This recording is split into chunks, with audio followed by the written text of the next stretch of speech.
Bueno, gracias por estar conmigo hoy día. Para mí es importantísimo. Quería comenzar con una cosa que ocurrió no hace mucho nada más. Hemos estado trabajando en un seminario organizado por una institución, una empresa, para profesores en una tarde. La empresa se comunicó para que en realidad el seminario lo estaba planteando yo hace mucho tiempo por intermedio de un profesor que estaba trabajando en un colegio de arte y clase.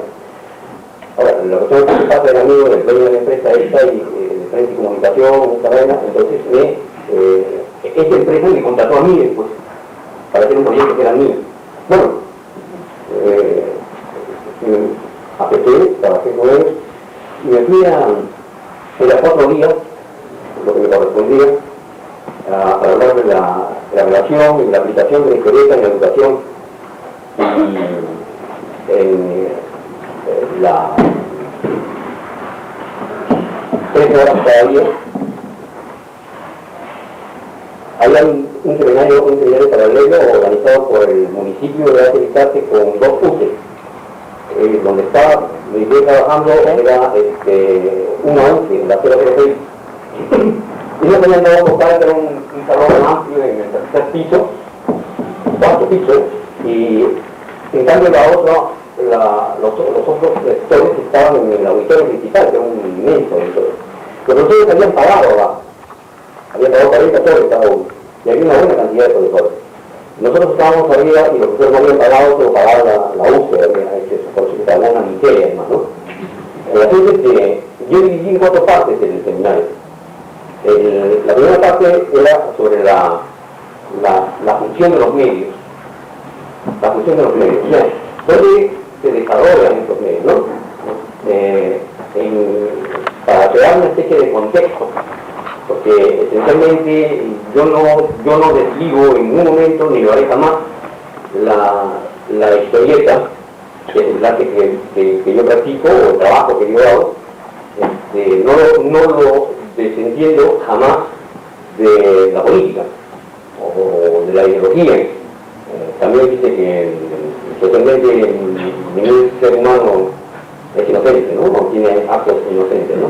Entonces, yo pienso que sí, que es cierto que no hay persona apolítica e independiente, porque inclusive quienes dicen soy apolítico, esa es una actitud política.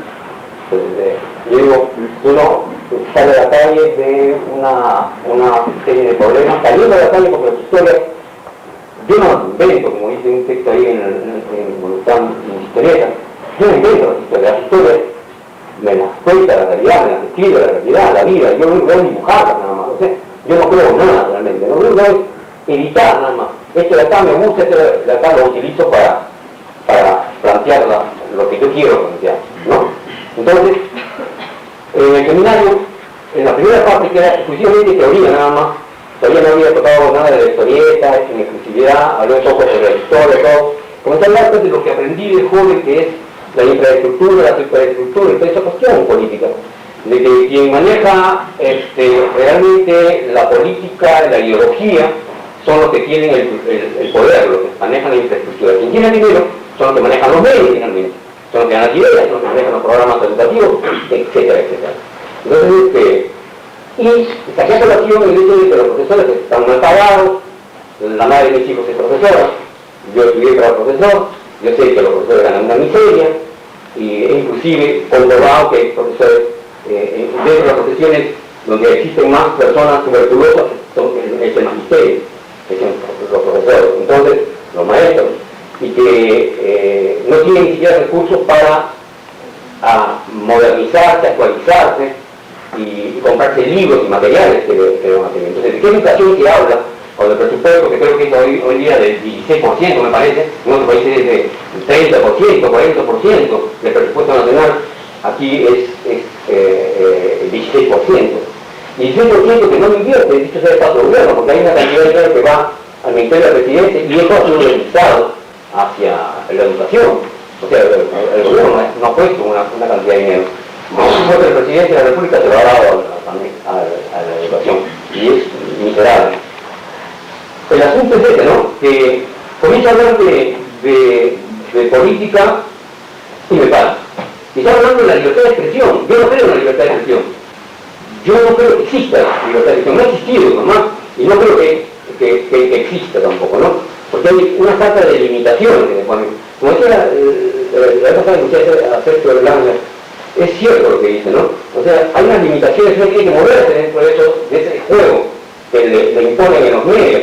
Yo tengo varias historietas sobre eso justamente, porque por culpa de que no he sometido, que no he aceptado una serie de imposiciones que iban en contra de mis ideas, sí, pues, desgraciadamente soy así, pues, así estoy formado, entonces siempre hay problemas, y no hago concesiones, y me quedo sin trabajo, como ahora, porque no estoy sin trabajo. Entonces, ¿qué es lo que ocurre? Que estaba hablando respecto a la política, sobre los medios de comunicación, y me paran la exposición, y me para el jefe de mi empresa, la empresa que me está trabajando, y se me acerca un coordinador de la UCE para decirme, señor, modérese un poco, etcétera, etcétera. Y mi jefe me dice, oh, el carajo, me dice, joder, la madre, nosotros estamos con la UCE, este es el comienzo de una cosa grande, no sé por qué es así. ¿Qué me estoy portando? Solo me estoy diciendo lo que está pasando en el país. O sea, ¿qué cosas quieres que me quede callado, que hable de... Si tú quieres, hablo de los mariposas, de pajarito y me pongo a bailar a ver si quieres. Eso no se trata. Entonces, muy bueno también. No tiene. Justo yo estaba hablando de libertad de expresión. Agarro el micro nuevamente y comienzo a decirle, no, maestro, lo que pasa es esto, ¿no? Y lo mismo que estaba pasando. Acabamos de hablar de la libertad de expresión, pero ahí está, pues. Se acabo de demostrar, lo acabo de demostrar. Me están censurando. Esto lo proceso ay no, comenzaron a pifiar. Entonces, como se sintieron un poco angustiados los organizadores, entraron, me pidieron el micro, señor, disculpe un ratito, no quería una tergiversación, que no es una malinterpretación, etc., ¿no? Y no había habido ninguna mala interpretación. Lo que pasa es que ellos querían limpiarse con los maestros que empezaron a pifiar y comenzaron a aplaudir. Comenzamos con 60 profesores que estaban inscritos en nuestro seminario. 60 profesores. Ese mismo día había 90, terminamos con 90 ese primer día. Al cuarto día eran 197 profesores. Se zampaban de los de abajo, se dejaron en el seminario de abajo y se subían al de nosotros. Entonces, los maestros contentos, aplaudiendo, porque estaban molestos en los jefes de empresa. Molestísimo. Y yo decía, compadre, oye, mira, yo no he hecho el seminario para ti, yo lo he hecho para los profesores están contentos. Y entonces yo lo que está bonito, y no te entiendo. No, me dice, ya vamos a hacer crítica, eso lo vamos a comentar después, vamos a conversarlo después. Bueno, al final lo conversamos y se acabó la relación, ¿no? Terminamos mandándonos al diálogo y se acabó todo. El asunto es que después hacen una encuesta, hacen una encuesta sobre los tres que habíamos intervenido. En la primera parte yo, en la segunda parte un crítico de arte, dicen, no, yo lo conozco, Víctor Coral, que hace género, se encargó de los géneros literarios, poesía, narrativa, etc. Y el jefe, mi jefe, era sobre el periodismo, en educación, etc. Cuando hacen encuesta, lo ponen ¿cómo se llama? Al género literario, como malo le ponen en la encuesta, malo, no es que sea malo, casi conoce su tema, lo que pasa es que no tiene metodología de repente. Entonces la gente se aburría, bostezaba, se dormía, se levantaban y se iban, y estaban así, ¿no? Pero no es que no sepan, sí saben, lo que es muy serio. Y el otro pasa, al jefe le pusieron regular. Y cuando quiere definir un mío, dice, ojo que no es ninguna banda extraordinaria, que conocía el tema, con mayor razón me votó, ¿no? Entonces, el asunto es ese, ¿no? Mi formación, o sea, ¿por qué es que yo termino siendo lo que hago? ¿Por qué termino siendo este tipo de historietas? Yo empecé haciendo historietas fotográficas.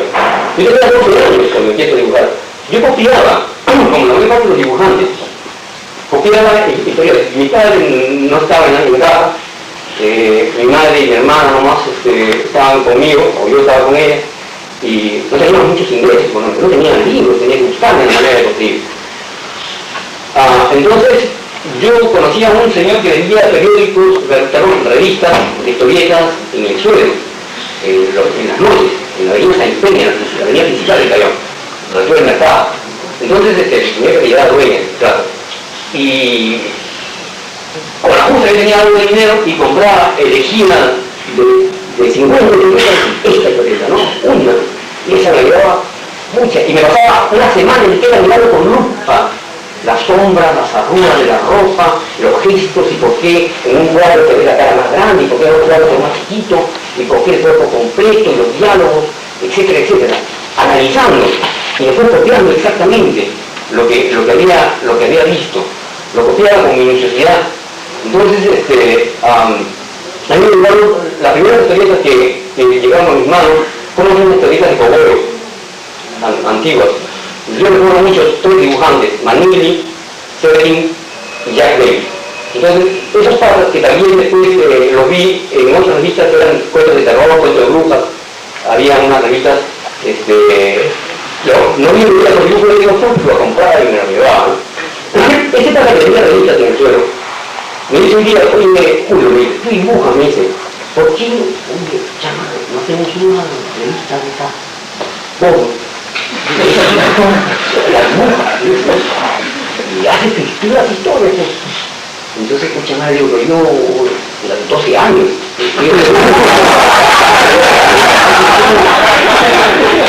¿cómo? Yo, no sé, no, me dice, yo tengo revistas. Tengo revistas de fotografías, tú las copias, y de ahí sacas, y todas las historias. Bueno, y tenía ese pata con un amigo que era laboratorista, fotógrafo y laboratorista. Y él se me encargaba de la impresión. Y el asunto es que, bueno, empecé a trabajar, pues, comencé a hacer mis historietas, entre los argumentos, ya se imaginaron los argumentos así todos super torcidos. Y copiando las fotografías de ahí, y poniéndole diálogos a las fotografías que copiaban, ¿no? Entonces, se empezó a vender, se vendía por lo bajo, como se dice, ¿no? Él vendía, ponía sus revistas en el suelo y tenía su triciclo en un triciclo cajas y de las cajas, la gente que ya sabía que vendía revistas porno, se acercaba, me daba la vuelta, lo miraban, hacía pesos y él lo compraba y se iba, ¿no? Pero la pista mucho de seguro, en ese tiempo se llamaba Policía de Investigación en el Perú, y estos patas, sin vergüenza, que como siempre, agarraban, se descubrieron mucho y comenzaron a pedirle a él dinero también de las historietas. Entonces ya, yo me decía, carajo, si no ganamos nada, en realidad, chaval, se llevan todos estos malditos. Bueno, el asunto se acabó porque el fotógrafo que vivía en la azotea de un edificio y tenía su laboratorio, violó a una niña. Entonces, ya iba más de mi revista.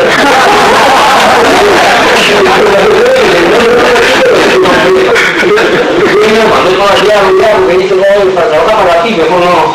Y ya no se pudo más, ¿no? Eso fue mis inicios como dibujante. Y eso me ayudó, de muchas maneras, porque Luis me pagaba y además me daba las revistas, me las guardaba, me separaba las revistas que yo quería, ¿no? En ese tiempo pues, ya había descubierto a Harold Foster, el creador del Príncipe Valiente, Alex Raymond, que era el de Rick Kirby, ¿no? Y un día, comprando revistas, ahí me estaba con dueñas, veo una revista de Harold Foster que no me había preparado. Me hace ciudadano, justo en el momento de un tarde, tiene una mano, ya se la dijeron, y me dice, está tomando revistas, y después en la sala, estaba con una con dueña ya con mi revista en la mano, y el pata me dice, no, disculpa pata, todavía no era señor. Me dice, hermano, discúlpame, ¿vas a comprar la revista? Así digo, me dice, ¿cuánto va a cobrar? No, se estoy regalando. Se lo regalan, me dice, hermano, yo te la compro, me dice, pone el precio que quiera, se la compro. No, era bueno para mí. No, disculpa lo que no. En ese tiempo, estaba saliendo un proyecto de Diario Expreso, de suplementos, estampas, demás suplementos, que salió una historieta basada en la novela de Silvia Alegría, El mundo Sánchez Ajeno, que la dibujaba Gonzalo Mayo. Y yo coleccionaba sus páginas, porque me gustaban sus dibujos, que eran, lo estaba bastante parecido a los dibujos de Harry Potter. Una universidad, después vamos a ver, porque ahí no voy a algunas cosas. Y los veo coleccionaba, sus ilustraciones, sus cosas. Y el que quería comprar la revista era Gonzalo Mayo, que era el dibujante que yo quería mucho, ¿no? Entonces me dice, ¿qué sabe qué? Ya no se aguantó, me dijo, mira, hermano, yo dibujo, me dijo, yo trabajo en un periódico. ¿Qué periódico trabajas? En Expreso, me hice un suplemento de estampa. Se me abrió los ojos. ¿Qué cosas haces tú? Me dijo, yo soy de la experiencia del mundo Sánchez Ajeno. No, pero hermano,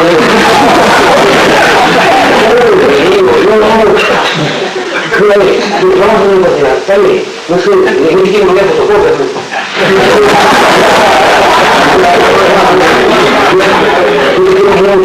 Respeto tu trabajo, me parece un pata bacán, con todo el perdón del corazón, yo creo que los dueños de plato de un plato, ¿tú crees que puedes conseguir un poco de esto?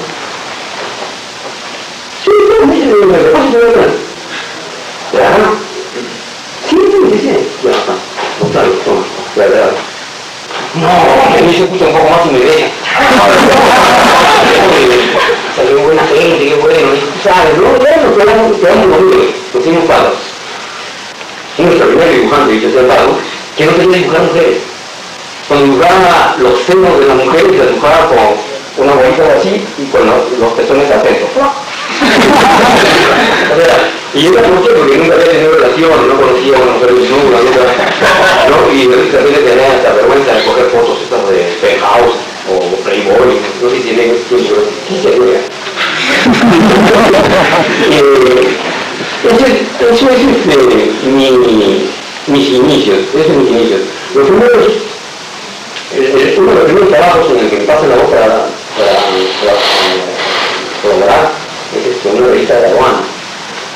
Bueno, yo lo que quería dibujar y me dijeron que si podía hacer ilustraciones, ahí articulitos.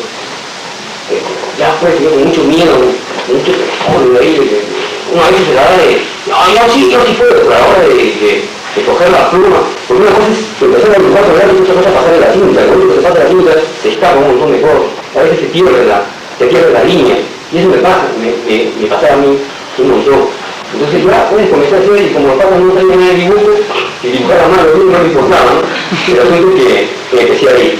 Después me pasan la voz en la revista Callao, que se llama Manuel Radio. También ya comencé allá a colaborar. Luego, yo hice mis estudios primarios y secundarios en un colegio de curas. Por eso yo paso para estudiar, para ser sacerdote.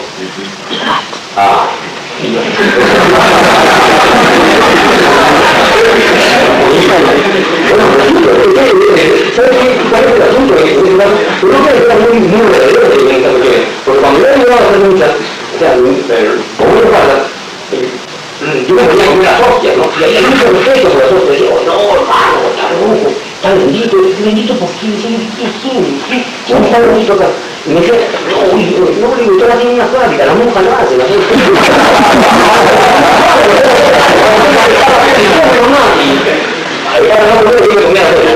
Y el vino, que es el mejor vino que se tiran los sacerdotes, riquísimo, también tomado y vinito. Y por ejemplo, que era colaborar, esa parte de solidarizarse con la gente, de ayudar, ¿no? Esa cuestión que tiene todo el mundo, que generalmente los muchachos siempre piensan que tienen una parroquia para estar chicas y además para estar más cerca a hacer actividades culturales, deportivas, ¿no? Que están ahí.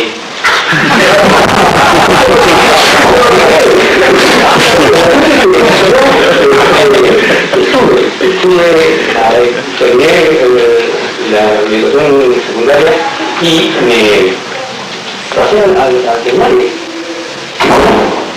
menos de 6 meses, casi no llegué a los 6 meses.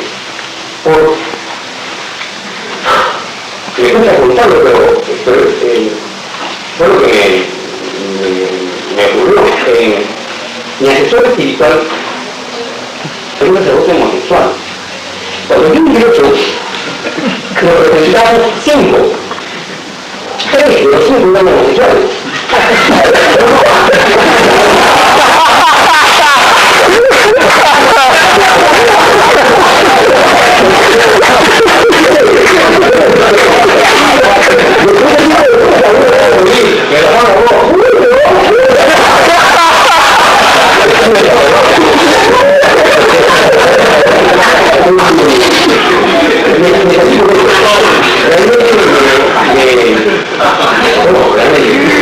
Nunca se lo dije a mi madre, porque mi madre quería tener un cura en su casa.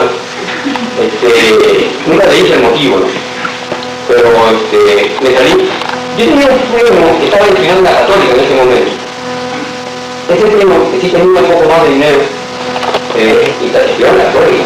Y tenía buenos libros. Entonces yo iba a visitar de vez en cuando y cuando me gustaba la lectura, ojeaba libros, no decían tantos libros, Católica no. Un día, en uno de sus sofás, encuentro. A partir de ahí empecé a ver las cosas de otra manera, totalmente diferente.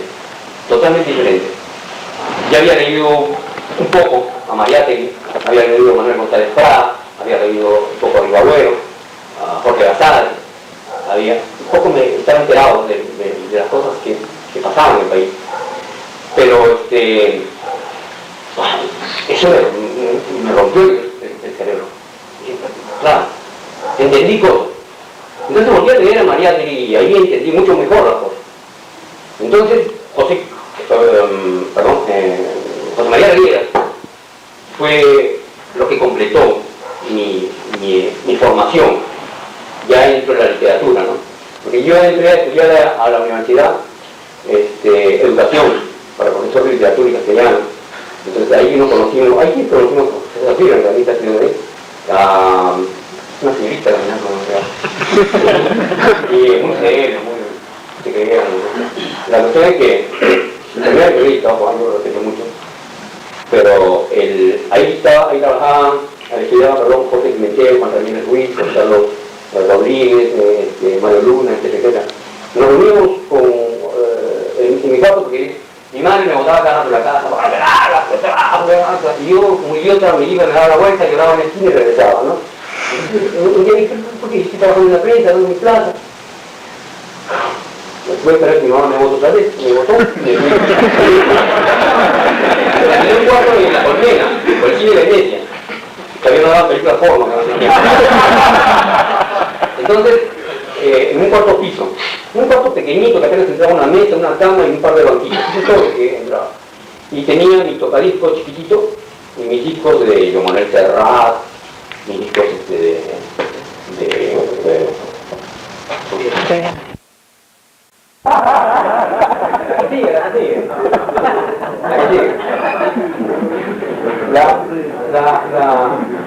La cuestión que esa época fue importantísima en mi vida porque en toda esa época leí, Machito, sí, la que sigue, esa, por favor.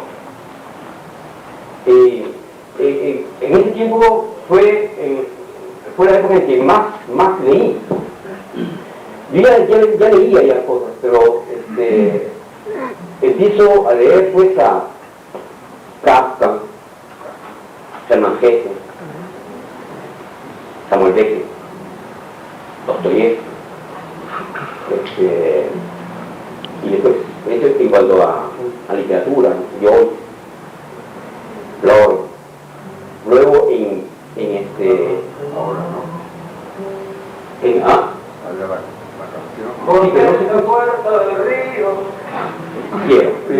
quiero. Sí. Perfecto. Es importante. Lo estoy relacionando, justamente me dio la para que escuchen, porque esta época era este tipo de cosas lo que se escuchaba.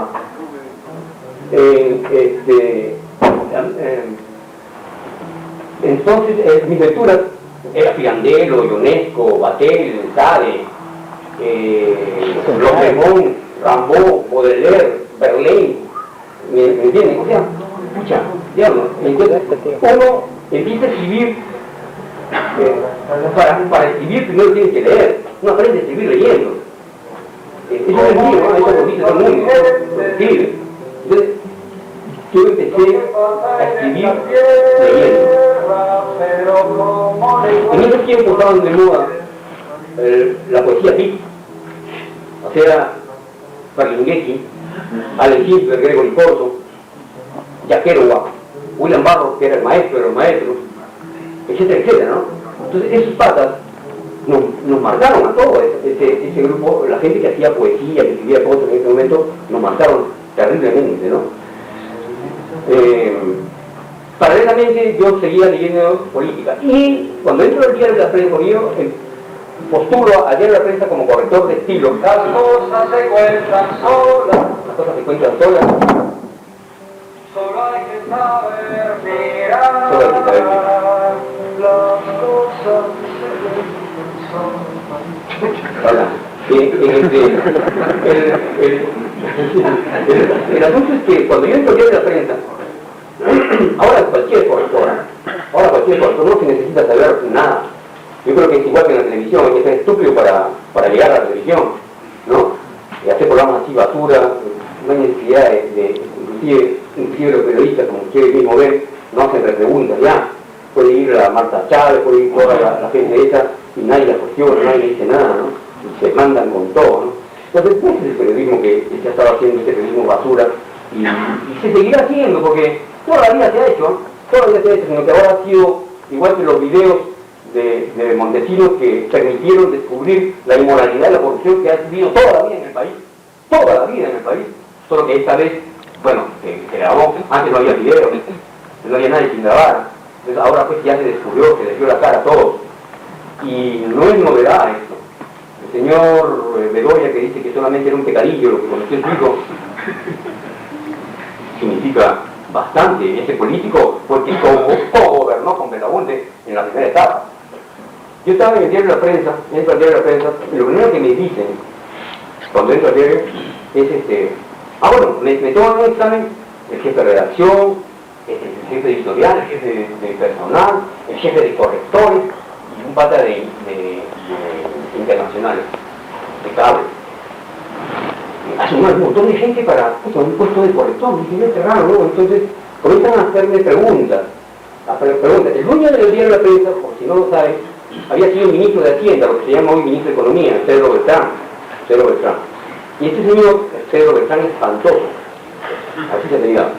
Y este señor era el dueño de la empresa, él que le cuidaba el dinero, como ahora Kuczynski al Fondo Monetario, él le cuidaba el dinero a Estados Unidos. Entonces, al Parlamento de Estado, ¿no? Él recibía las órdenes y él las cumplía firmemente.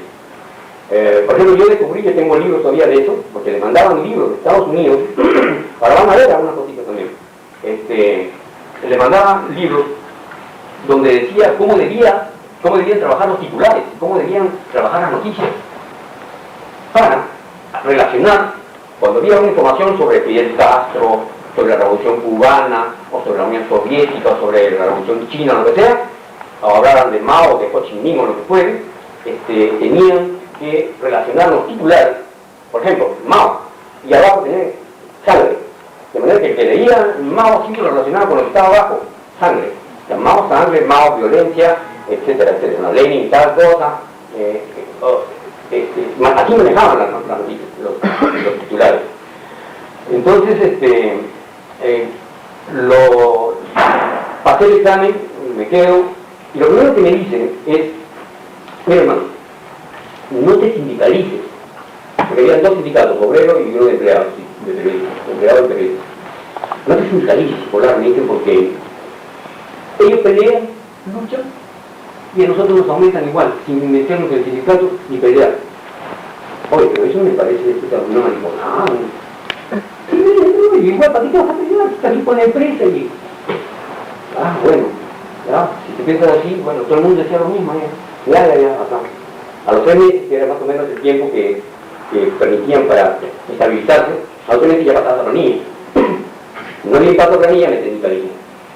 Entonces empezó pues la cosa. Yo ya tenía formación política, ya pertenecía a una organización, miento, después de que me llaman. Cuando ya comienzo a trabajar a nivel sindical, uno de los primeros cargos que tuve fue en la Secretaría de Cultura. Y me agarro dos periódicos murales. Había dos periódicos murales preciosos. Uno que estaba frente a la gerencia general. Imagínate, todo radical, ultra, con deseos de cambiar el mundo, ponía unos afiches de Mao Zedong, unos afiches de Lenin, ahí, diferentes salías.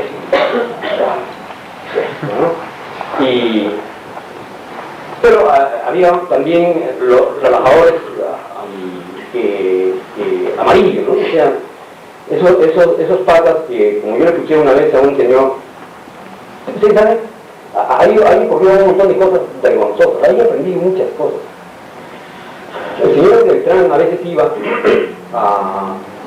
a talleres, la prensa que daban en Girón de Unión, a la cuadra 7, Bajica, no sé, 745, eran así un montón de recovecos que terminaban un inmenso taller, donde estaban los linotipos, que trabajaban en caliente con plomo, y corrección estaba en un rincón, ahí estaban los que sacaban las colas de galeras, las colas de páginas, el supervisor. Entonces, cuando Beltrán visitaba la planta, los obreros corrían a echarle la mano, papá Beltrán, le decían. Celoso. Entonces, uno de los primeros pliegos de reclamos que echamos y que eran ya fuertes, yo quería también en la Secretaría de Cultura, pero me metí en la organización también. Entonces, habíamos presentado un pliego de reclamos y Beltrán no lo quería recibir un pequeño personal, como si no existiéramos. Entonces un día me encuentro a Pedro Beltrán, que salía de mi sección y Pedro Beltrán llegaba con todo su séquito ahí. Y yo le digo, disculpe, señor Beltrán, mi nombre es Julio Polar, soy de corrección y tenemos un pliego de reclamo que pertenece al sindicato. Entonces yo le contesté igual, también con gritos. Porque dije, no me falta respeto. Que me levanta la voz y le contesto igual. Yo no me he faltado respeto, ¿por qué me grita? Le contesté también gritando. Y me quedó mirando todos colorados, no me contestó, toda la gente me miraba. Que lo que dejó ahí, no me decidió. Ni siquiera un memorando me mandó. No sé qué pasó realmente, lo agarré en su cuarto de hora, no entiendo.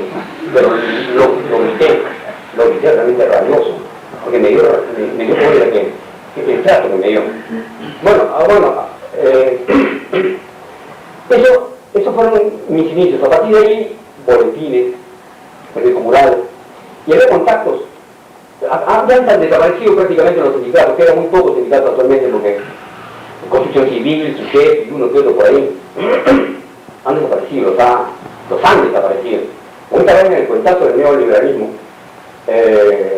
han muerto los sindicatos y la CGT ha contribuido a echarle tierra. Porque la CGT se supone que debió, en las épocas difíciles, que no se creían por cualquier cosa, no votaban por lo que sea, como ahora los servicios que hacen trabajar 14 y 16 horas y le pagan una miseria a los trabajadores. Cuando yo iba a la CGT, están votando gente que ellos están vendiendo chichas, charlas de cómo hacer coche, tuvieron miedo, se orinaron de miedo, cobardes. Y ahora salen a pelear, ahora sí dicen vamos a salir, porque no han aumentado los profesores, al Poder Judicial les han dado 180, 120%, y a los profesores solamente 9%. Y tenemos que salir a pelear ahora, no porque estemos en democracia, porque no lo estamos, pero ya las cosas son menos tirantes, menos represivas, ¿no es cierto? Ahora tú sales a la calle a protestar y nadie te mira mal, ¿no? A no ser que sea contra Toledo. De repente, cuando comiencen a salir a la calle a reclamar a Toledo, no sé cómo va a ser, ¿no? Pero como siempre en todos los gobiernos de este tipo, siempre la policía no está de adorno, las utilizan, pues. Entonces, yo creo, sinceramente, que hay que darle todavía, dicen que hay que darle tregua, dice al gobierno. Oye, la tregua hay que dárselo a los trabajadores, que somos los que nos hemos sacado el alma, los que padecemos hambre, miseria, los que con la justa pueden tomar una sopa que es pura agua, o un té. Yo conozco un montón de hogares que no comen más que una sola vez al día, y mal. Y después le piden a los alumnos que atiendan, que comprendan lo que las clases. Oye, mal alimentados, desnutridos. ¿Han visto este porcentaje de desnutrición que hay en el país? Perdón, en el mundo. Ahí está, lo he dejado. ¿Cuántos niños mueren diariamente en el mundo?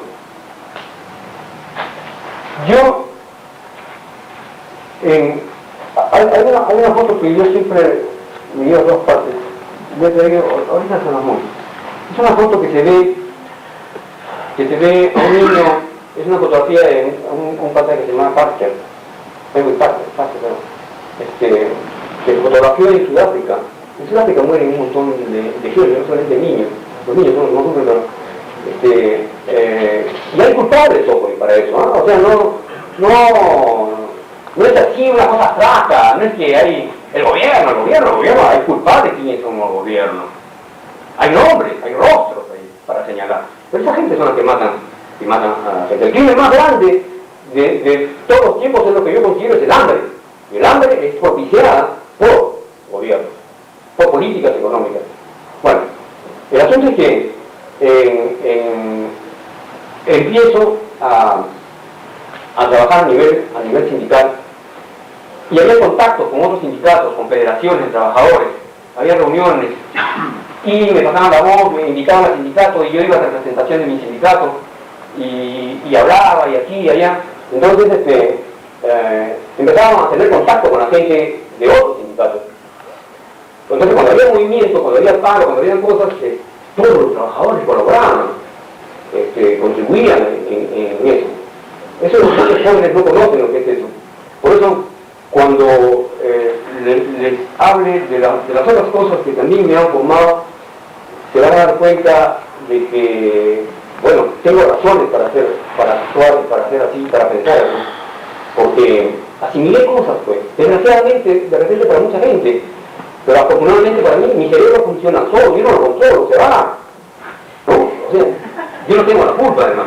El asunto es que en ese tiempo, en todo ese tiempo, años 60, 70, vamos a hablar así rapidito de estas cosas, estaba el problema de la Unión Soviética con Estados Unidos, el problema de la Unión Soviética con China, Gandhi y la lucha por la independencia con Inglaterra, Martin Luther King y la defensa de los negros en Estados Unidos, Malcolm X, que me identificaba yo más con Malcolm X, porque era radical, Malcolm X era radicalísimo, ¿no?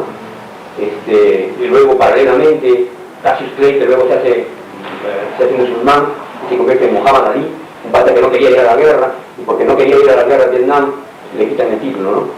Entonces toda esa cuestión me fue formando, ¿no? John Kennedy y su Alianza para el Progreso, y ahora les voy a mostrar unas historietas que en ese tiempo nos llegaban y las repartían en el país, que era una propaganda anticomunista, pero así de la más enferma, porque habría que ser estúpido para creer en eso, pero había gente estúpida que sí se lo creía, como ahora, ¿no? En el cuento. Pero el asunto es que, por ejemplo, le ponían en las historietas, para que vean hasta qué punto la historieta es importante, cómo sirve. Decía en una historieta, que es la que les voy a mostrar ahora, después de la Revolución Cubana, Fidel, en la propaganda decía esto, que los niños en un colegio, dice que en Cuba hacían así, los niños en el colegio venía un militar, todo con una cara fascista, y te decía, ¡hay helados! ¡Cierra los ojos, píllame de los! Ahora los ojos. No hay helado. Ahora píllame a Fidel. Que venían un montón de helados. Esa era la propaganda infantil, ¿no? Absurda, estúpida, pero que se la comían. La gente se la comía. Como ahora también, ¿no? Esa propaganda de que, bueno, eso lo vamos a contar después. John Kennedy, y a pesar de todo eso, la Alianza para el Progreso, que era una forma más que nada de de restarnos soberanía, de colonizarnos también, es asesinado, gente, ¿no? E igual que todo el mundo, a mí también me afectó, pucha, lo sentí, igual que escribió el muerto Marilyn Monroe. Oh, Kennedy, tan lindo, con su carita negra, qué bonito, qué bueno. Ese es el cuentazo que nos contaron, que la familia Kennedy todas eran buenas, John Kennedy, Edward Kennedy, todos terminaron asesinados. El asunto es que luego de la guerra de Vietnam, ¿no es cierto? Esas cosas me fueron formando. La guerra de Vietnam era una guerra que no le correspondía a Norteamérica, que no era una guerra con ellos, pero se metieron porque ellos defendían a Vietnam del Sur. Entonces se metieron contra el Vietnam del Norte y hubo ocurrió lo que ocurrió. ¿Qué ocurrió? Que los norteamericanos tuvieron que salir corriendo. ¿No es cierto? Porque los vietnamitas, pequeñitos como yo, miserables, con pocas armas, todos los hicieron correr a los norteamericanos. Y comenzaron a hacer películas donde ellos ganaban. O sea, ellos ganan siempre en la ficción. En las películas ganan Rambo, ¿no es cierto? Chuck Norris. Ellos ganan ahí, en el cine ganan. Pero en la realidad perdieron, pues. Perdieron. Y ese trauma nunca se lo van a quitar.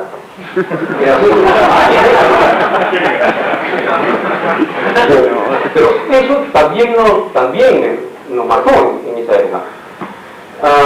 Luego, el movimiento hippie, que surge casi con la cuestión esta en contra de la guerra, pedían amor, paz, música, libertad. Todo eso que vino con todo lo que vino luego, el pop, y luego ¿cómo se llama esto? El arte psicodélico, la psicodelia, ¿no? La psicodelia, Timothy Leary con su ácido lisérgico, el LSD, que también lo probamos por acá porque llegó y ahora hay otras cosas mejores y peores.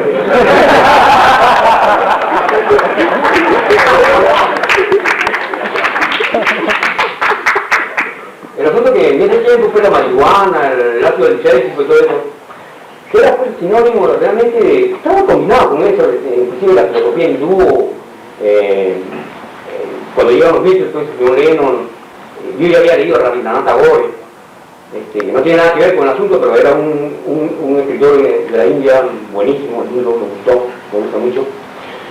Y después el pata Ravi Shankar, con su cítara, que acompañaba y que le enseña a tocar el cítara a George Harrison y que no me acuerdo cómo se llama la canción, Luz Interior, una canción que tocan Beatles con cítara de George Harrison preciosa. Entonces era sinónimo de desarrollo interior. Entonces nos desarrollamos intelectualmente de muchas maneras, porque había un montón de cosas por aquí y por allá que nos disparaban al cerebro, ¿no? Y nos servía, a mí me formaron muchísimo. Dentro de la poesía, bueno, el surrealismo, ¿no es cierto?, con André Breton. Luego, bueno, volvemos a hablar de Allen Ginsberg, ¿por qué? Porque Allen Ginsberg que vino a Perú, y como ustedes sabrán, Allen Ginsberg era homosexual, y acá hubo una sarta de problemas, ¿no? Tuvo en el país, en esta cuestión. Nosotros lo veíamos mucho a ese sector de esa poesía. Entonces formamos un movimiento que lo creamos en mi cuartito, Jorge Pimentel, Juan Ramírez Ruiz y yo. Hicimos un manifiesto que era las palabras urgentes de Hora Cero, y yo no lo quise firmar a pesar que contribuí, porque ¿por qué? Porque ahí se declaraban marxistas leninistas y no habían leído el manifiesto todavía. Entonces me pareció un poquito, no sé, no estaba de acuerdo con eso, ¿no? Entonces, por eso no firmé. Pero sí, yo era de Hora Cero, ¿no? Entonces, luego vinieron las coreos, y el primer número de Hora Cero sale, pues, Jorge Pimentel, Juan Daniel Ruiz, José Carlos Rodríguez, Jorge Nájar, Mario Luna, fallecido, José Carlos Rodríguez, se fue a Francia, se casó con una francesa y le publicó todos sus libros. Acá no hubiera podido publicar uno, allá en la pata le publicó todo. Y Mario Luna falleció, un buen poeta. Y luego, todo eso nos sirvió enormemente porque, bueno, salíamos la Revolución Cubana, lo de Nicaragua, ¿no? Los frentes sandinistas, y esencialmente, y aquí viene una cosa que... ¿La voz?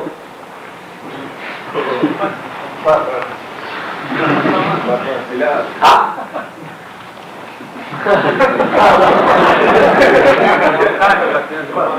Bueno, el asunto es que Chile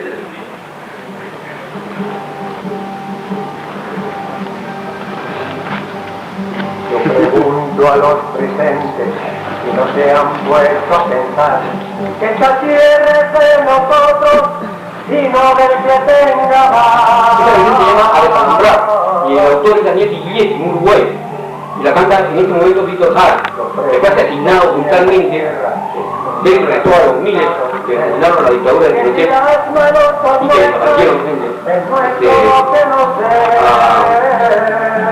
Víctor Jara. Esto nos tomó un montón. A mí, yo me acuerdo que en ese día empecé a sacar fanzines. En ese tiempo no eran fanzines, en ese tiempo lo sacábamos con minor, con stencil, ¿no? Sin cinta, uno picaba los stencils. Entonces, publicábamos revistas políticas, netamente políticas, pero así fuertísimas, ¿no? Informando sobre lo que estaba pasando en Chile, la muerte de Neruda, luego lo de Víctor Jara, lo de la familia Parra, con todas las masacres que hubo, y que básicamente iba a quedar sin nada, se quedó sin nada, ¿no? O sea, Pinochet sigue muriéndose de viejo, está acabando de morir de viejo. Es como acá, los grandes corruptos estaban presos, oye, algunos todavía, y si yo cometiera algún error tremendo, que me apresaran en mi casa, yo me pasaría mi vida tranquilo en mi casa, ¿no? Eso es lo que ocurre, ¿no? Porque tienen plata, tienen el lujo de ¿cómo se llama?, de echarse esos certificados. Entonces, Chile nos marcó.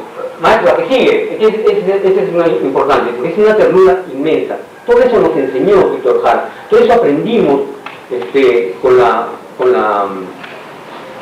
lo que ocurrió en ese tiempo. Allende fue un símbolo en esos momentos, a pesar de que cometió muchos errores, porque el MIR, el Movimiento Izquierda Revolucionario, en esos momentos en Chile, le exigía a Allende que tomara represalia contra la burguesía, porque iba a regresar a la burguesía. La burguesía no muere, siempre cacha la cabeza, ahí está, ¿no? Si no la acaban totalmente, esa vuelve a resucitar, como ahorita, por ejemplo, acá. ¿Quién gobierna? No, ya saben quién gobierna, ¿no? Entonces, Machito, la 3. La que sigue, recorte. Entonces, el asunto es ¿no? Que todo eso nos tomó. Mi trabajo empezó esencialmente a ese nivel, a nivel sindical, a nivel de boletines. Trabajé con organizaciones populares, con la Confederación Campesina del Perú, y ahí, como se decía en esos tiempos, ahora ya no se utiliza la palabra ni se utilizará más de repente, me proletaricé, como decía, ¿no? O sea, empecé a trabajar en las bases, pintando paredes, haciendo cosas así, ensuciándome las manos, y a mí eso me encantaba, aprendí muchísimo con eso, y luego, en esta época, me tuvieron, me sacaban el alma a él, ¿no?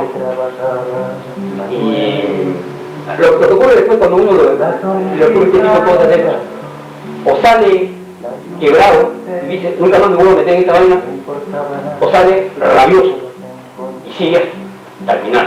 Bueno, yo salí rabioso y sigo hasta el final. El asunto es que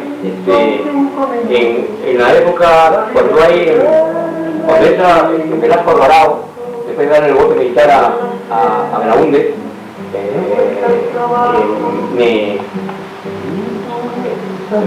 me pasan la voz para trabajar en Chinamo. Un amigo mío, Carlos Sotomayor, trabajaba en Chinamo por el Sistema Nacional de Organización Social.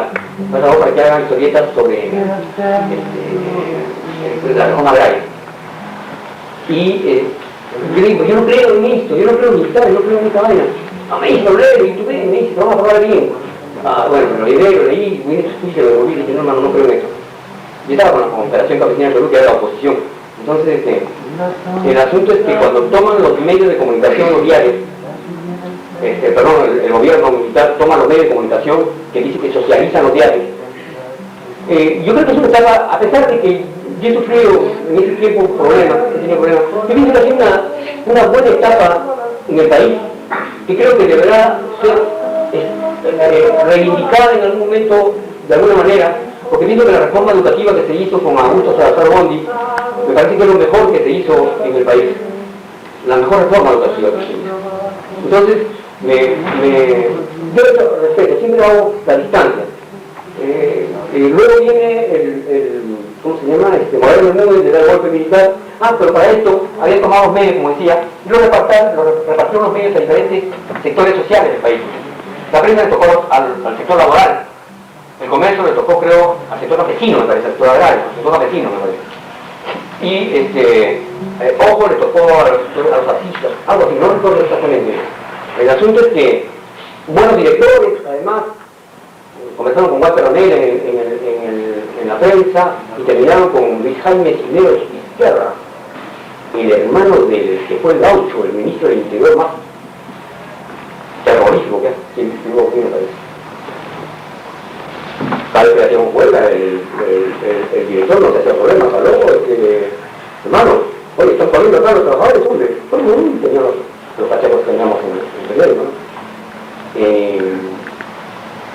Después, cuando le da el cuerpo militar, Moreno Bermúdez, lo saca Velasco, bueno, en la época de Velasco se desarrolló inclusive muy bien, tuvo el aspecto laboral, tuvo César Lévano trabajando con José María Salcedo, ¿cómo se llama? Nelson Coronel, me acuerdo de eso, trabajando los suplementos laborales. Muy buena época. Y después cae Velasco, Moreno Bermúdez asume, y César Lévano me dice, y digo, hermano, escúchame, oye, no vas a echar con tu revolución, Velasco cayó, no, me dice, ahorita regresamos, no te preocupes, no, ya volvemos. Nunca volvieron, lógicamente, además, ¿no? Y Moreno Bermúdez después hizo lo que hizo. Mal, ¿no? Porque un 19 de julio, la teoría de Moreno Bermúdez se hace un paro nacional, que fue un paro nacional bárbaro, exitoso, paro nacional, realmente no por eso, que se están haciendo ahora, ¿sí? Me parece bien las cosas que se están haciendo en provincia, ¿no? Bueno, el asunto es que se hace un paro nacional un 19 de julio, exitoso, Moreno Bermúdez en represalia, hace que despidan a todos los dirigentes sindicales. Desaparecen los dirigentes sindicales. Y los dirigentes, buenos dirigentes obreros, los más representativos, forman una organización que se llamó 19 de julio. Y me pasan la voz, yo tenía amigos de ellos, y empiezo a trabajar con ellos, con el grupo de trabajadores del 19 de julio. Y